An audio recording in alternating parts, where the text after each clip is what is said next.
Muy buenos días y bienvenidos a una edición más de Misterio Infinito Perú. Los saluda como siempre su amigo Fernando Chapi.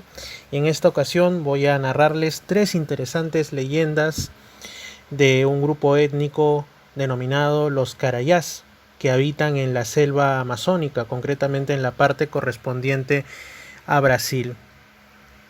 Estos relatos fueron consignados en el libro Por Tierras de Indios, escrito a finales de los años 40 por el explorador y periodista nacido en la actual Eslovaquia, Tibor Sekelj. Tibor Sekelj en realidad era una persona que tenía muchas pasiones en la vida. Además de ser periodista y explorador, también era un activo difusor y estudioso del Esperanto, aquella lengua artificial que pretendió convertirse en la lengua auxiliar de toda la humanidad. Pues bien, Tibor Sekelj, allá por los años 40, se convirtió quizá en uno de los últimos exploradores a la antigua, internándose por las pocas selvas vírgenes que quedaban en el Amazonas y también realizando otras expediciones, por ejemplo, al Nevado, al volcán Aconcagua en Chile. Este libro trata, como digo, de su experiencia en lo que él llamaba las tierras de indios, esos lugares de la Amazonía brasileña por los que también había estado tiempo antes el mítico coronel Fawcett, en la búsqueda, según algunos, de la ciudad perdida de Zeta. De hecho, en algunos puntos de este libro, Sekelj menciona directamente a Fawcett. Por ejemplo, menciona que se encontró entre los indígenas Carayás con unos extraños muñecos que reproducían una figura con las nalgas extremadamente acentuadas, y que eso también lo había visto en figuras del antiguo Egipto, y que esto por supuesto le trajo a la memoria las ideas que tenía Fawcett sobre la existencia de la Atlántida en el paralelo 12, donde curiosamente se encontraba la zona en la que estaba explorando también Sekelj.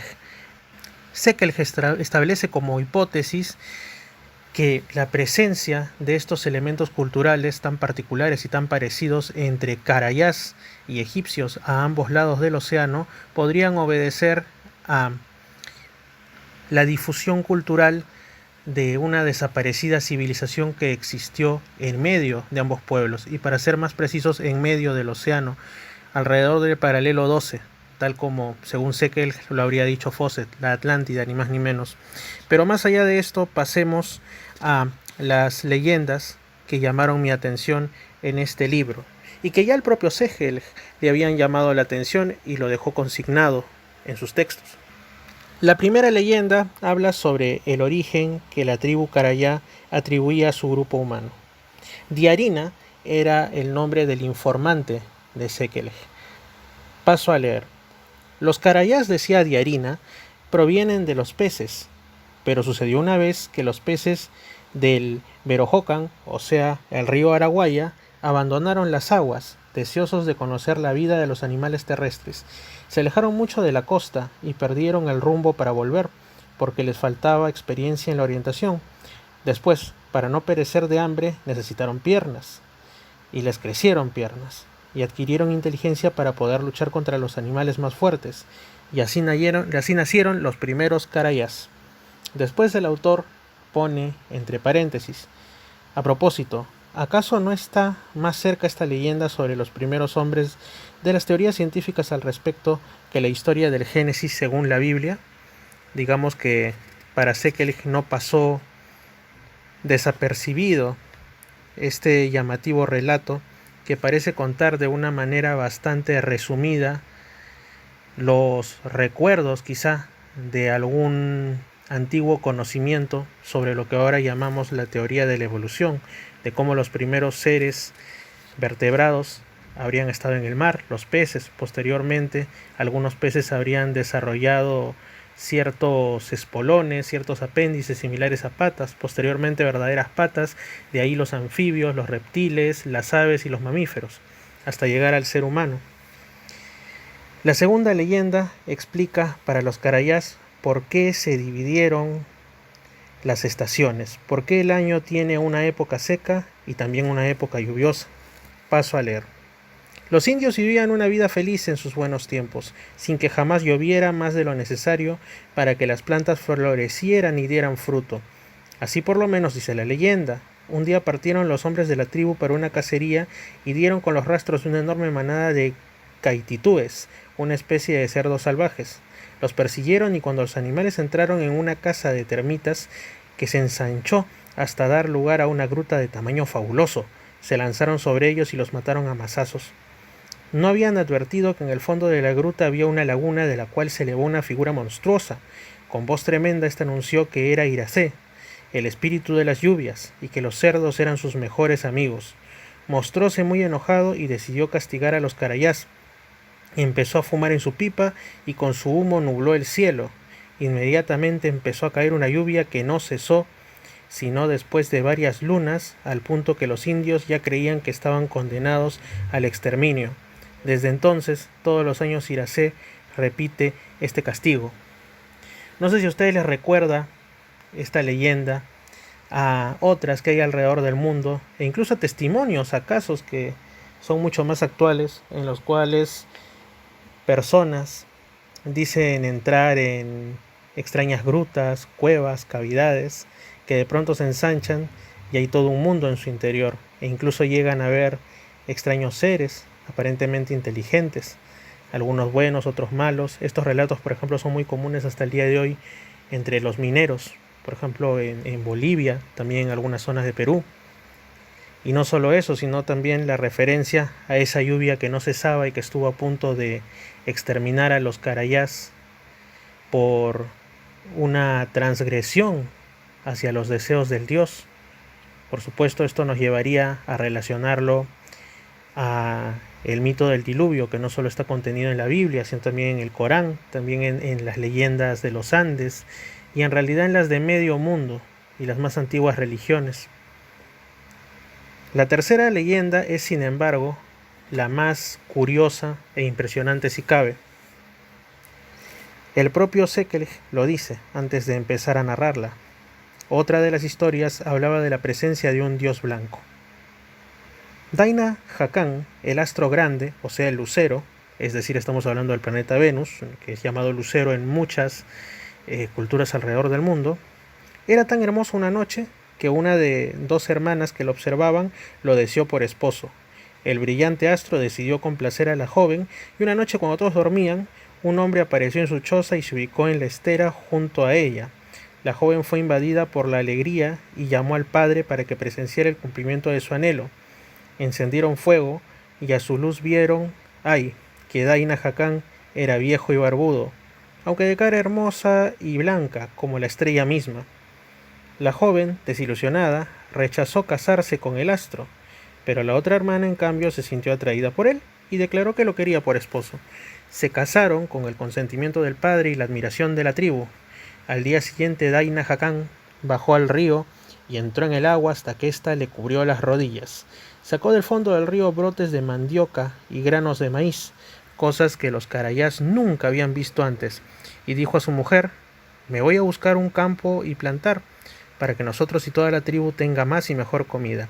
Pero no quiero que me sigas. Espera hasta que yo vuelva». Y dicho esto se fue.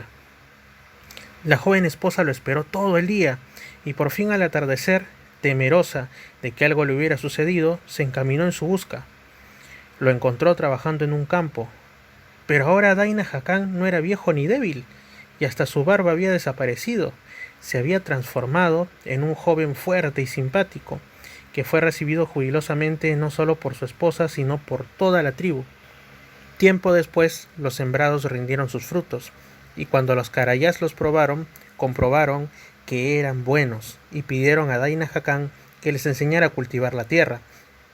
Así fue como bajó el astro del cielo para iniciar a los indios en la agricultura. De acuerdo a la interpretación que después de la leyenda, después del relato, hace el propio Sekelig, esta sería una prueba más de la presencia en tiempos precolombinos de europeos civilizadores en las Américas. Sekelig, al parecer, estaba totalmente convencido de esto. En realidad, para Sekelig, estos hombres blancos probablemente habrían sido los vikingos, que habrían dejado recuerdo de su paso entre los aztecas, los incas, los guaraníes y su dios blanco llamado Tupán, entre otros, muy aparte de los carayás.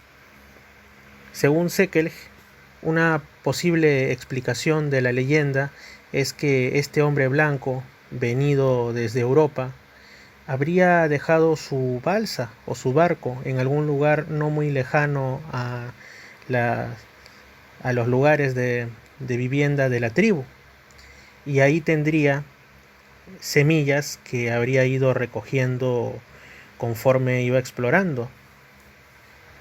Asimismo, también habría tenido elementos de cuidado personal como algunas navajas, y por esto es que al afeitarse, arte que los indígenas desconocían, para estos les pareció que no era que se hubiese afeitado la barba, sino que había rejuvenecido milagrosamente.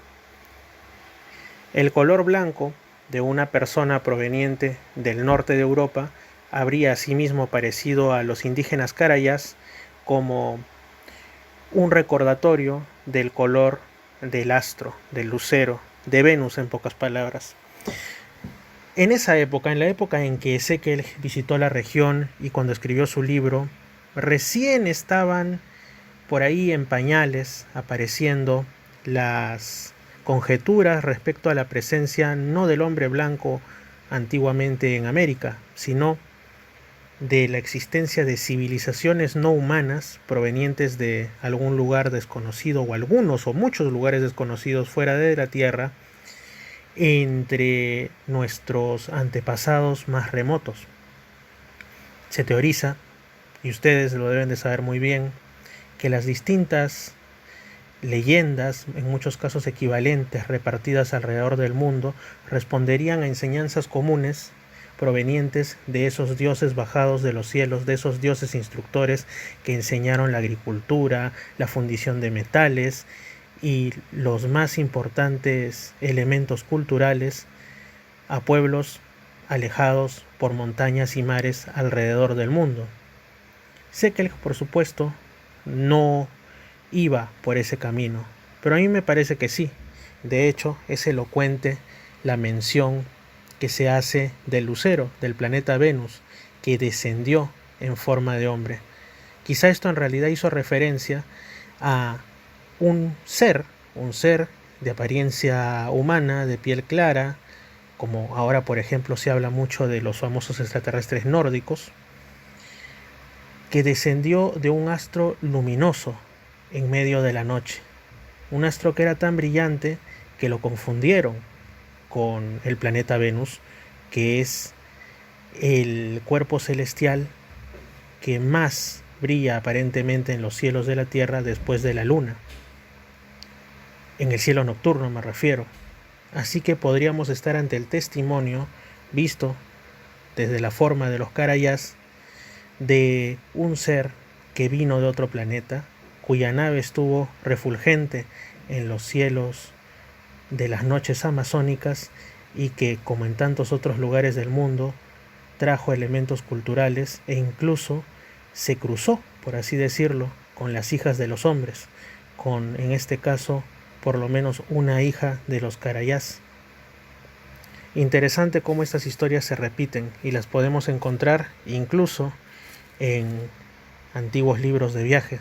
Por eso siempre es necesario recurrir a los libros antiguos y desenterrar las más inimaginadas historias que de otro modo correrían el riesgo de perderse en bibliotecas que muy poca gente visita.